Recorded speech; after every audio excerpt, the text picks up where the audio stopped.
Okay, let's jump right into this explainer. Today we're unpacking an absolutely fascinating piece of ancient history, First Thessalonians. What we've got here isn't just some dusty religious artifact, it is a profoundly human, historical letter that served as a literal survival blueprint for a community in absolute crisis.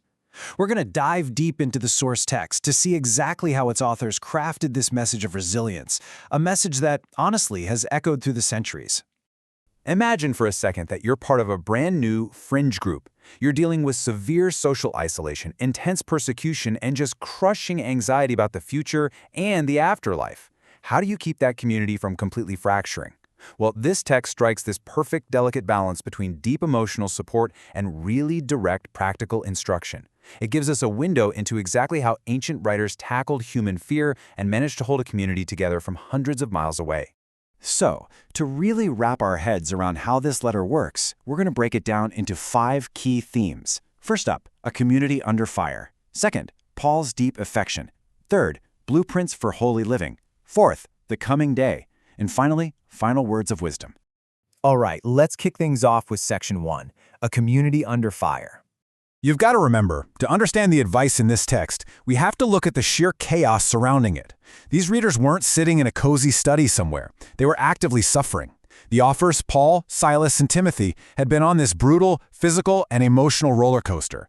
They suffered in Philippi, moved to Thessalonica where they faced fierce opposition, and then got suddenly ripped away to Athens. Out of pure anxiety for the people they left behind, they actually sent Timothy back. And today, the whole letter is sparked by Timothy returning with incredibly good news. The community is holding strong.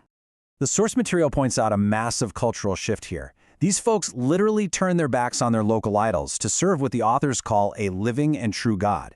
Now, in the ancient world, local idols were deeply tied to local businesses, trade guilds, and civic pride. So abandoning them, that was essentially social and economic suicide. And yet, the text emphasizes that the Thessalonians actually became this legendary model for all the believers in the surrounding regions of Macedonia and Achaia. Their steadfastness under fire was the talk of the town. Which brings us right to Section 2, Paul's deep affection. Think about it. If you're going to give people strict commands during a crisis, you need absolute trust. The authors use these incredibly stark contrasts to prove their intentions were pure. On one hand, they describe themselves using these deeply nurturing metaphors. They're gentle, like a nursing mother, encouraging, like a father, literally working night and day so they wouldn't be a financial burden. And on the flip side, they explicitly call out and deny the shady tactics used by the traveling philosophers or charlatans of their day. No trickery, no flattering words, and absolutely no masks to cover up greed. There's just this incredible emotional weight here. You know, in a world where honor and glory were almost exclusively found in military conquest or massive political power, the authors are saying no, you are our glory and joy. They place their entire legacy on the survival and success of this specific, struggling group of people. It shows a deeply personal investment that goes way beyond your standard teacher-student dynamic. Okay, moving on to Section 3, blueprints for holy living.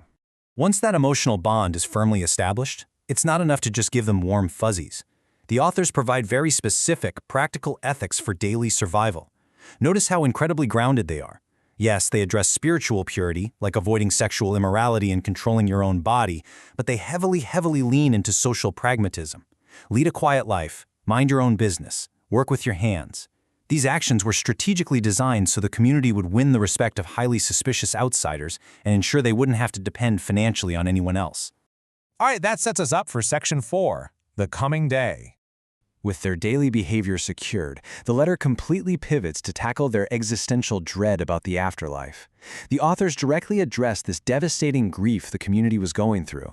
See, some of their members had died before the triumphant return of the Lord Jesus that they were all anticipating. There was a genuine, terrifying fear that these deceased friends would somehow miss out on salvation. The letter intervenes with a brilliant, compassionate reframing, gently referring to death as simply falling asleep. And to eliminate any lingering panic, the authors lay out a very specific chronological sequence. Step 1, the Lord descends. Step 2, and this is the absolute game changer for their grief, the dead rise first. They don't miss out, they literally lead the procession. Then, step 3, the living are caught up together with them. This structured, step-by-step promise was intended to bring immediate and immense comfort to a community in mourning.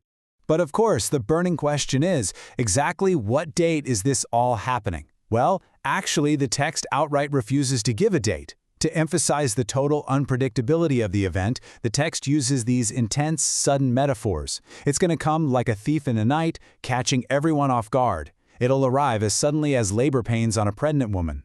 The message is crystal clear. Stop obsessing over the timeline and start obsessing over your state of readiness. To really drive that readiness home, the letter sets up a stark duality. The readers are instructed to be sons of the light, meaning they are morally awake, self-controlled, and armored up with faith and love. And this is contrasted directly against the sons of the darkness, those who are morally asleep, checked out, and destined to be completely blindsided by sudden destruction. It's a powerful psychological tool meant to keep the community highly vigilant and morally sober. And that brings us to our final section, number 5, final words of wisdom. As the letter wraps up, the tone shifts dramatically. The deep theological explanations step back, and we get this rapid-fire rhythm of punchy, behavioral commands for the whole community to execute together. Respect your leaders, warn the slackers, encourage the timid, and help the weak.